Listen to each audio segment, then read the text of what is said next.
धनंजय मुंडेबरोबर जे लग्न केलं त्याचे फोटो देखील मी माध्यमांसमोर देणार आहे असं करुणा मुंडेंनी म्हटलेले आहे। पुढच्या बातमीकडे आता शिंदे सेनेनं कुणाल कामराची कोंडी केली आहे। शिंदे सेनेच्या तक्रारीवरून बुक माय शोनं कामराचे जुने कंटेंट काढून टाकलेत। पाहूया ही बातमी 60 सेकंदात।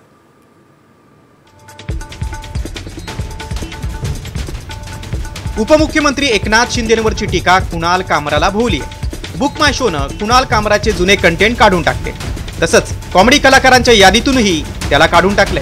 शिवसेनेचे नेते आणि सोशल मीडिया सेलचे प्रमुख राहुल कनाल यांनी या संदर्भात पत्र लिहिलं होतं। तर दुसरीकडे कॉमेडियन कुणाल कामरा याला खार पोलीस स्थानकात आज उपस्थित राहण्याचे आदेश होते। कुणाल कामराला पोलिसांनी आतापर्यंत 3 समन्स बजावले। उपमुख्यमंत्री एकनाथ शिंदेंच्या वरती विडंबनात्मक कविता केल्याप्रकरणी कार्यकर्त्यांनी कामरा विरोधात गुन्हा दाखल केला होता।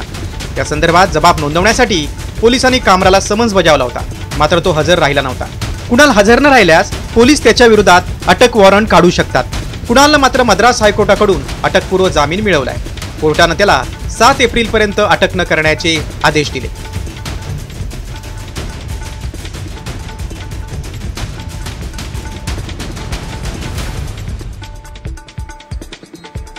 औरंगजेबाची कबर असलेल्या खुलताबादच्या नामांतराची मागणी पुढे आली आहे। या भागातले भाजपचे आमदार संजय केडेकर यांनी खुलताबादचं नाव रत्नपूर करावं अशी मागणी केली। या संदर्भात मुख्यमंत्र्यांना भेटून नामांतराचा प्रस्ताव देणार असल्याचं त्यांनी सांगितले। तसंच खुलताबादला छत्रपती संभाजी महाराजांचं भव्य स्मारक उभारण्याची मागणी देखील त्यांनी केली। याबाबत सरकारकडे पाठपुरावा करणार असल्याचं देखील त्यांनी नमूद केलं। खुलताबादचं नाव रत्नपूर करावं अशी मागणी आता भाजपच्या आमदारांनी केलेली आहे। नामांतराचा प्रस्ताव ठेवण्याचं त्यांचं म्हणणं आहे आणि या संदर्भात आता मुख्यमंत्र्यांना सांगणार असल्याचं देखील त्यांनी सांगितलं आहे। त्या खुलताबादमध्ये रत्नपूरमध्ये त्या औरंगजेबाचं थडगं आहे।